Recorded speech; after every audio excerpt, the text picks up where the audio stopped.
Hello kids, how are you all? Hope you all are fine. So in our last lecture हमने क्या किया था?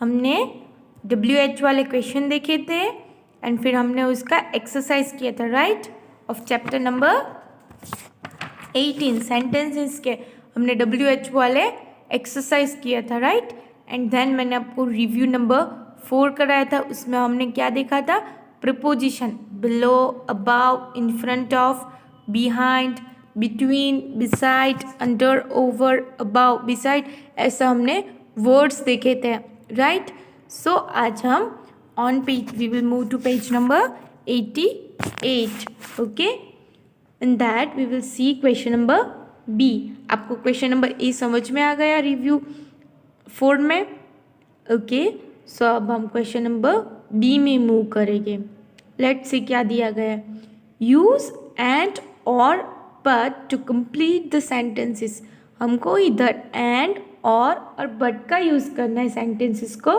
Complete करने के लिए गॉट इट अब एंड और बट क्या है आपने सुना है एंड और बट इसके पहले यस दे आर कंजक्शन उसके हम क्या बोलते हैं कंजक्शन और जॉइनिंग वर्ड्स क्या बोलते हैं जॉइनिंग वर्ड एंड और बट क्या है कंजक्शन और जॉइनिंग वर्ड सो इधर भी हमको यही करना है कंजक्शन करना है okay so I can say that use conjunction to complete the sentences yes so number 1 let's see क्या दिया गया है number 1 those are crowns of the king dash the queen ये क्या है सिमिलर है किंग और क्वीन सो इधर हम क्या यूज करेंगे बेटे and king and the queen number 2 I run very fast dash could not win the race मैं बहुत दूर से भागा पर मैं रेस तो जीत ही नहीं पाया इधर क्या दिया गया हमको बट आएगा क्यों बट आएगा because it is showing the opposite idea दिखा रहे इसीलिए वी आर यूजिंग बट वो वेरी फास्ट दौड़ा पर वो जीत नहीं सका so we will use your but I run very fast but could not win the race number 3 Amit dash Anil are brothers Amit और अनिल दोनों भाई है so here we will use and because both it is showing the similar idea ये similar idea दिखा रहा है इसीलिए हम एंड का यूज करेंगे Amit and Anil are brothers then number 4 should I walk to shop dash go by bus देखो option दिया गया है मैं चल के जाऊँ या बस में जाऊँ सो ऑप्शन दिया है तो ऑप्शन जब दिया होता है तब हम कौन से वर्ड का यूज़ करते हैं और should I walk to the shop और go by bus got it now number 5 I did my homework dash forgot to take it to school मैंने मेरा होमवर्क किया पर मैं स्कूल में ले जाने भूल गया सो ऑपोजिट आइडिया दिखाया उसने होमवर्क किया पर स्कूल में ले जाना से भूल गया सो we are using your but number 6 I am not sure if my answer is right और रॉन्ग ऑप्शन दिया राइट है या रॉन्ग है मुझे नहीं पता तो ऑप्शन नहीं दिया गया है ना so we are using your और I am not sure if my answer is right और रॉन्ग गॉट इट सो एक बार हम रीड कर लेते हैं आपको भी मेरे साथ रीड करना है okay number 1 those are the crowns of the king and the queen number 2 I ran very fast but could not win the race number 3 Amit and Anil are brothers number 4 should I walk to the shop or go by bus number 5 I did my homework but forget to take it to school number 6 I am not sure if my answer is right or wrong got it so now we will move to question number C question number C make negative sentences by adding no or not आपको पता ही है no और not add करके हम क्या बनाते हैं, negative sentences बनाते हैं। और नेगेटिव सेंटेंस बनाने के लिए ऑलवेज नो और नॉट का यूज़ होता है। जब भी कोई भी सेंटेंस में नो या नॉट दिया गया होता है उसे हम कौन से टाइप के सेंटेंस बोलते हैं, negative sentence.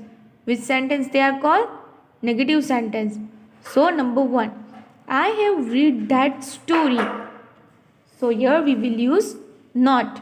I have not read that story. Negative हो गया। I have read the story positive है, मैंने स्टोरी रीड की। मैंने स्टोरी नहीं रीड की, सो ये नेगेटिव हो गया। Now number 2, there are apples in this basket. So we will use here no, there are no apples in this basket.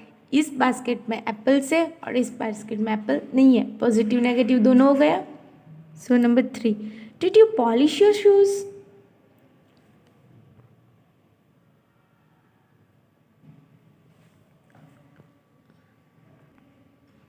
ये वाला हम नेक्स्ट लेक्चर में करेंगे। ओके, ये थर्ड वाला। नंबर 4 अब करते हैं पहले। There is water in the well. There is no water in the well. उधर वेल में वाटर है और इधर वेल में वाटर नहीं है। Got it. Then 5th, the lion was roaring. The lion was not roaring. Lion roar कर रहा था। And for that we are for making negative we are using not. So the lion was not roaring. Got it. फिर number 6, I M sleepy. मैं sleepy हूँ, मतलब नींद आ रही है। आई एम नॉट स्लीपी, मुझे नींद नहीं आ रही है। Got it. सो एक बार हम रीड कर लेते हैं। You will also read along with me. Number 1, I have read that story. I have not read that story. Number 2, there are apples in this basket. There are no apples in this basket. Number 3, did you polish your shoes? No, ये next lecture में करेंगे। Okay. Number 4, there is water in the whale. There is no water in the whale. Number 5, the lion was roaring. The lion was not roaring. Number 6, I am sleepy. I am not sleepy. Got it? समझ में आ गया no और not का कैसे use करना है, and then and और but के कहाँ यूज़ करना है, समझ में आ गया। So now shall we move to word fun 4? Okay. On page number 89, word fun 4 क्या दिया है? Let us see. Smaller words are hidden in each of these words. मतलब छोटे छोटे वर्ड्स, ये जो वर्ड्स दिए गए हैं उसमें छुपे हैं कहीं, मीन्स हिडन है। हिडन मतलब छुपे। Find them one has done for you, मतलब हमको ढूंढना है और एक हमारे लिए दिया गया है। So let's see. Number 1, CHILDREN children. See children में 3 वर्ड हिडन है। कौन से? Child, CHILD child, DEN den, HEN hen. Child मतलब बच्चा, डैन मतलब जहाँ लायन रहते हैं उसको डैन बोलते हैं, और हैन मतलब आपको पता ही है। Number 2, BATHROOM bathroom. उसमें भी देखो हिडन वर्ड है। पहले तो बाथ, BATH बाथ, बाथ मतलब नहाना, रूम मतलब तो आपको पता ही RWM रूम, और एक वर्ड है वो है ब्रूम, BRWM ब्रूम। ब्रूम मतलब झाड़ू। ओके। Number 3, BOOKWORM बुकवॉर्म। सो बुकवॉर्म, उसमें 2 वर्ड्स दी, उसमें भी 3 वर्ड्स दिए। BOOK बुक, बुक मतलब आपको पता है आपकी बुक किताब। WRM वर्म, वर्म मतलब अर्थवर्म, छोटे छोटे होते हैं ना earthworm. And WR work, work मतलब काम। Number 4, crocodile, CROCODILE crocodile. इसमें भी 3 वर्ड हिडन है। डोर, DOOR डोर, LI लाई, OIL ऑयल। डोर मतलब आपको पता है दरवाजा, लाई मतलब झूठ, एंड ऑयल मतलब तेल। Number 5, BLACK black, BOARD board, black board. So इसमें भी 3 वर्ड दिए हैं। BLACK ब्लैक मतलब ब्लैक कलर, BOARD बोर्ड मतलब जो बोर्ड होता है आपका ब्लैक बोर्ड, वो बोर्ड, एंड ROAD रोड मतलब रास्ता। Then number 6, RAIN rain, COAT caught, rain caught। सो RAIN उसमें भी 3 वर्ड हिडन है। RAIN rain, COAT caught, CAR car.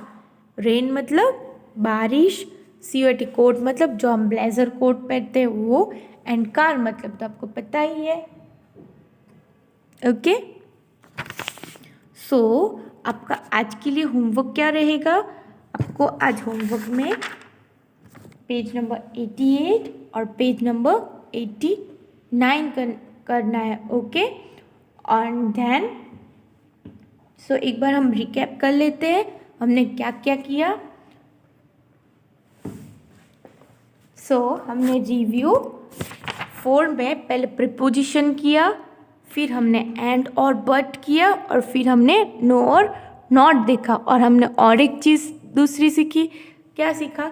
कि वर्ड्स में हिडन वर्ड्स भी होते हैं, जिससे एक वर्ड में बहुत सारे हिडन वर्ड होते हैं। जैसे कि आपने इधर ही देखा, रेन कोट में 3 वर्ड थे, सेम वे ब्लैक बोर्ड में भी, क्रोकोडाइल में भी, बुकवॉर्म में भी, और बाथरूम में भी, राइट?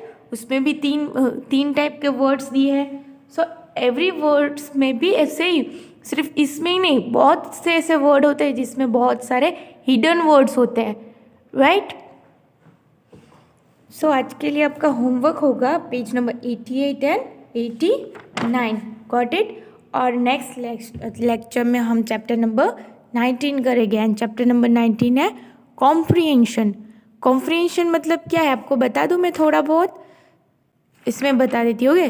कॉम्प्रिहेंशन मतलब आपको एक पैराग्राफ दिया गया होता है, वो आपको केयरफुली रीड करना होता है, और उस पैराग्राफ रीड होने के बाद उसमें नीचे थोड़े बहुत क्वेश्चन आंसर दिया गया होता है, या तो ट्रू और फॉल्स दिया गया होता है, या तो मैच द फॉलोइंग दिया गया होता है।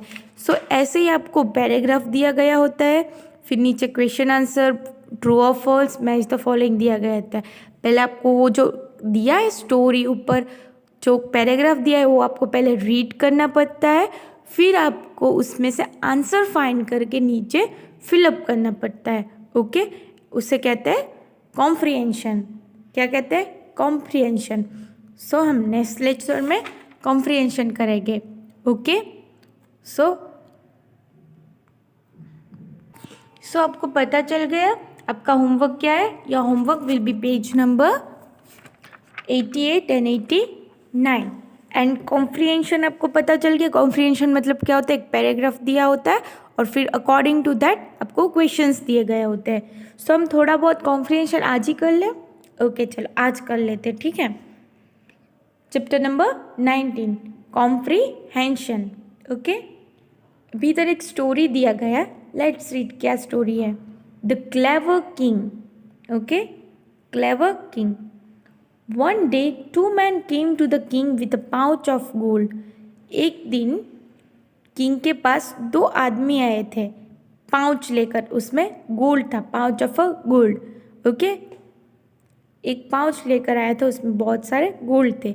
Both man said that the pouch was there. और दोनों बोल रहे थे, दोनों आदमी ऐसा बोल रहे कि पहला बोल रहा था ये मेरा पाउच है, दूसरा आदमी बोल रहा था ये मेरा पाउच है। Okay, first man was an oil seller. और जो पहला आदमी था वो ऑयल सेलर था। ऑयल सेलर मतलब वो तेल बेचता था। The second man sold cloth. और दूसरा जो आदमी था वो कपड़े बेचता था। Then the oil seller said that the cloth seller had come to his shop and stolen the pouch. और जो ऑयल सेलर मैन था, जो तेल बेचता था, वो क्या बोल रहा है कि ये जो क्लॉथ सेलर है, जो कपड़े बेचता है, वो आदमी मेरे दुकान में आया था और मेरी पाउच वो चुरा के ले गया। Okay, the cloth seller said that he had never visited the oil seller shop. तो फिर वो जो कपड़े वाला था उन्होंने बोल दिया मैं तो कभी ये तेल वाले की दुकान में गया ही नहीं हूँ, तो वो फिर कैसे पहुँच गया। ओके, द किंग स्माइल, फिर किंग हंसने लगे, हंसे, ठीक है, स्माइल दिया। He asked for a big bowl of water, उन्होंने एक बोला कि एक बड़ा बाउल वाटर से भरा लाओ, मीन्स एक बड़े बाउल में वाटर लाओ। When the water was bought he asked for the pouch to be put in the bowl, जब पानी लाए थे तब जब वो बाउल में भरकर पानी लाए ना, तभी उन्होंने बोला एक काम करो, पाउच पानी में डाल दो, बाउल में डाल दो। ओके, किंग ने बोला। He in a while drop of oil begin to come out on the surface of the water. See, देखो कैसे फाइंड किया, जैसे ही वो पानी में गया वैसे ही धीरे धीरे उसमें से ऑयल रिलीज होने लगा, मतलब ऑयल निकलने लगा। When the water was bought, he asked for the oil निकलने लगा वाटर में। आपको पता है ना, जब आप ऑयली चीज़ कोई भी पानी में डालोगे ना, सो फ्लोट करेगा, राइट, वो ऐसे तैरता है। सो वो उसमें तेल लगा था, वो तैरने लगा। The king said that the pouch was the oil seller, फिर किंग ने क्या बोला, ये जो पाउच है वो ऑयल सेलर की है। As the cloth seller said he never gone to the oil seller shop, there should not have been any oil on the pouch. तो पहले क्या बोला क्लोथ सेलर ने कि वो तो कभी ऑयल सेलर के, मतलब जो कपड़े बेचने वाला था उसने तो बोला मैं कभी ये तेल बेचने वाले की दुकान में गया ही नहीं, तो गया ही नहीं तो तेल कहाँ से आया। सो वो जो पाउच है वो किसका है, ऑयल सेलर का है। The king punish the cloth seller, फिर उसने गलती की थी क्लॉथ सेलर ने, उसीलिए किंग ने उसे पनिश किया, राइट। सो आपको ये स्टोरी समझ में आ गई। फिर से मैं नेक्स्ट लेक्चर में ये रिपीट करूँगी अगर आपको ना समझ में आया हो तो, ओके। एंड फिर हम नेक्स्ट लेक्चर में ये चैप्टर कॉम्प्रिहेंशन चैप्टर कंटिन्यू करेंगे। सो आज के लिए इतना ही, bye bye and have a good day.